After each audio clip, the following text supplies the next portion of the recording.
34 seconds. That is all it took. 34 seconds for Attorney General Pam Bondi to completely freeze after a congressman pressed play on a video she never expected to see in that room. Not a classified tape, not a leaked recording, a body cam video, government footage, public record. A man in that video screaming at police officers, screaming, "Kill him!" Screaming, "You are disgusting!" At the very law enforcement officers he would later work alongside inside the Department of Justice hired by Pam Bondi. Watch what happens when that video starts playing. Watch Bondi's face. Watch Jim Jordan, the committee chairman, reach for his gavel and come up completely empty. And watch 34 seconds of silence that exposed something nobody in that room was ready to say out loud. You need to see this until the very end. Because what happened in that hearing room is not just about one bad hire. It is about a pattern, a deliberate, documented, systematic pattern of protecting the wrong people and punishing the right ones. If you are new here, subscribe right now and turn on notifications, because what you are about to see is the most important oversight hearing of this entire year, and it has barely been covered by anyone. Let me set the scene for you.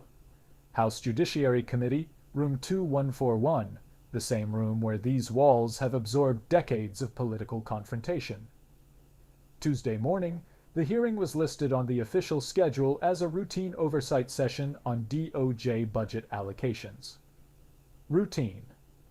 By the time this was over, that word would never apply to this room again. Bondi arrived with her full team, 3 attorneys flanking her at the witness table. 2 senior aides positioned directly behind her, chin up, shoulders back. That posture she defaults to in these rooms. The one that says, "I have survived 30 of these hearings, and you are not going to be the one who breaks me." Jim Jordan. The committee chairman sat at the center of the DIs with his sleeves rolled up. No jacket, the signal he always sends that he is in command, that he controls the tempo, that nobody moves without his permission. He was wrong about all 3 of those things today. The first 40 minutes were exactly what Bondi expected. Budget allocations, prosecutorial discretion, standard back and forth. She gave her standard non-answers, checked her phone once, looked almost bored. Jordan ran the room the way he always does, fast, aggressive, protective of his witnesses when it suits him. Then the congressman from Colorado took the microphone and the room changed. Attorney General Bondi, 6 days ago, you posted online. He read it out loud. "If you come for law enforcement, the Trump administration will come for you." He paused. "I want to show you a video about 30 seconds, and then I will ask you some questions." The screen behind him lit up. The footage was body cam video, government footage, the kind that gets preserved in federal archives because someone wearing that camera was responding to a federal crime.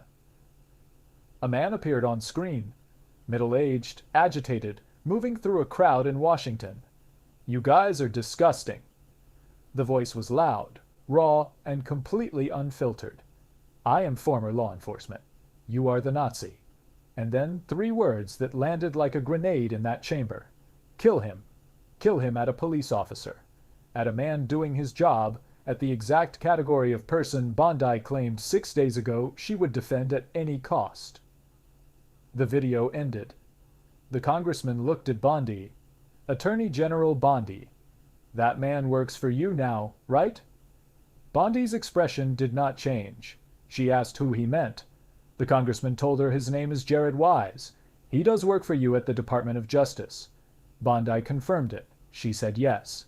If you have made it this far and this matters to you, subscribe now and hit the bell. What comes next is the part no cable network fully covered because the congressman was not finished. He laid it out one piece at a time. A federal grand jury had indicted Jared Wise on 2 felonies and 4 misdemeanors, all related to January 6th. One of those charges was forcibly assaulting, resisting, opposing, impeding, intimidating, and interfering with police with intent to commit another felony. The man yelling, "Kill him!" at officers. The man now employed by the United States Department of Justice under Pam Bondi. Bondi's response was 3 words. He was pardoned. The congressman did not raise his voice. He did not need to. You are right. He was pardoned. Pardoned for yelling "kill him" at police officers, and yet you expect hard-working police officers across the country to believe that you take law enforcement seriously. The room was quiet. Not the polite quiet of a normal hearing. The heavy quiet of people absorbing something they had just heard and could not unhear. Bondi said nothing more on this. She had no answer that would work. Every exit was sealed before she could reach it. Jordan moved to protect her. He tried to shift the momentum. He referenced a new DOJ initiative, something about a deputy attorney general position for fraud.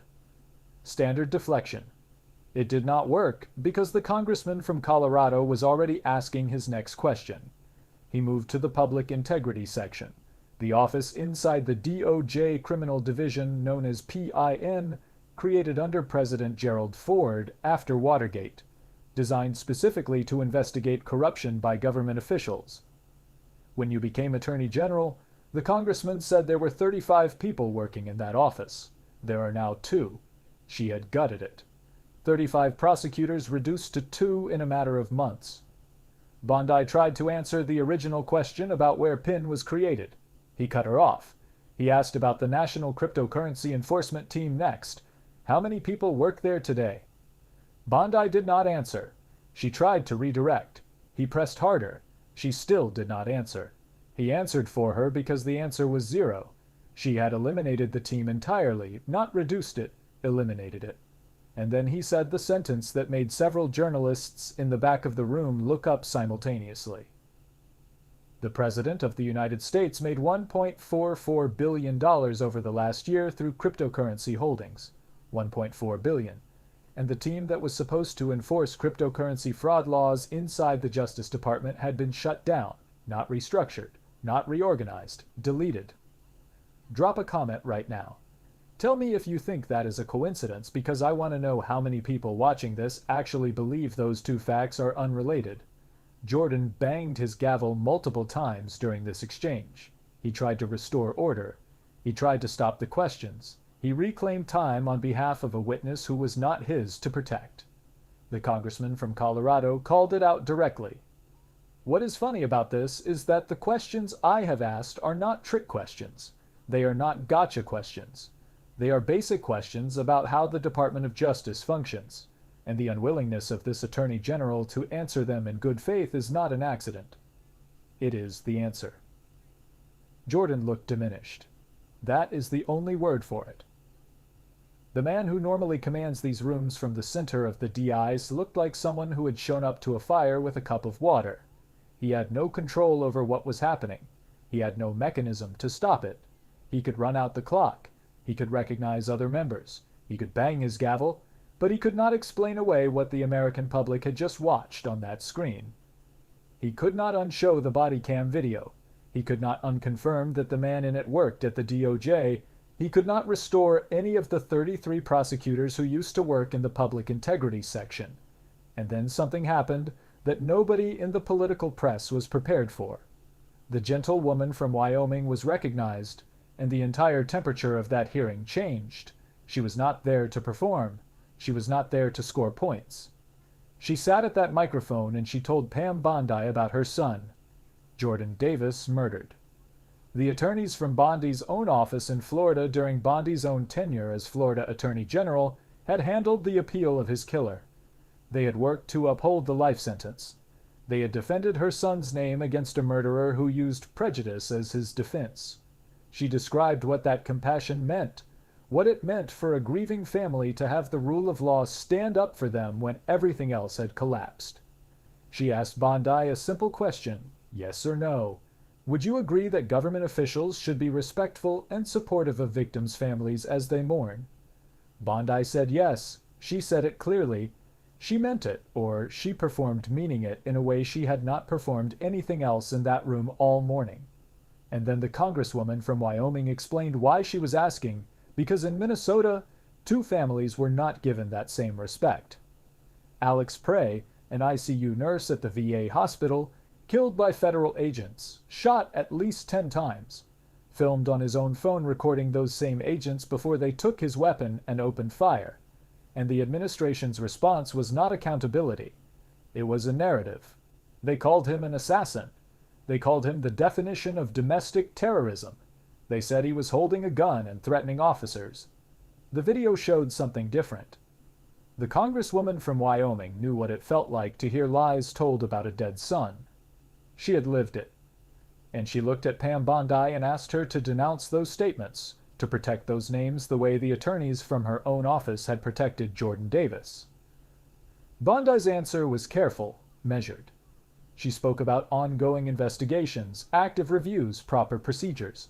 She did not denounce the statements. She did not protect those names. The Congresswoman did not let it go. "What you are saying," she told Bondi, "is that they do not deserve respect. That they do not deserve a full investigation. That is incompetence. The American people deserve better." Your non-commitment to defending the rule of law is exactly what we see from you today. Bondi said she would always stand up for survivors. The Congresswoman said those families in Minnesota had not seen any evidence of that commitment. Investigations had been slow-walked. Resources had been withdrawn.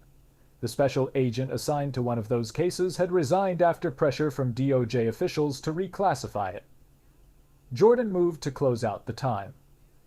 The Congresswoman yielded back. The room stayed quiet for a moment longer than it should have. This is the part that gets lost when these hearings get covered as political theater. A mother who lost her son used her 5 minutes not to perform outrage, but to hold up a mirror. She showed Bondi what accountability looks like when it is working. She showed what it could look like if someone with that office actually wanted to use it that way. And the Attorney General of the United States sat there and gave her a non-answer about pending investigations.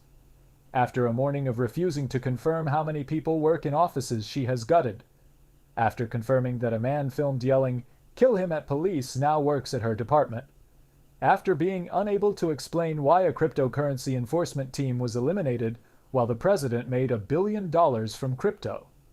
After watching Jim Jordan fail visibly and completely to protect her from questions she could not answer. What you watched in that hearing room was not a gotcha moment. It was not one congressman landing a clever trap. It was something slower and more permanent. It was an attorney general who arrived with full confidence in a practiced posture and left with something missing. The posture was still there at the end. Chin up, shoulders back. But the room knew. The journalists knew. The committee members knew. And somewhere in that building, Jim Jordan knew that a gavel only works when people are willing to stop. And today, nobody stopped. These moments are now in the congressional record, the body cam video, the confirmation that the man in it works at DOJ. The number 2, the number 35, 1.4 billion. The names of 2 families in Minnesota who deserved better and got nothing. The gentlewoman from Wyoming speaking about her son in a room that finally went quiet for the right reasons. It is all there. It does not go away. Subscribe now. Share this everywhere. The pressure has to stay on because the question is not whether these facts exist. They are confirmed and on the record. The question is, what happens when enough people see them at the same time? And we are getting very close to finding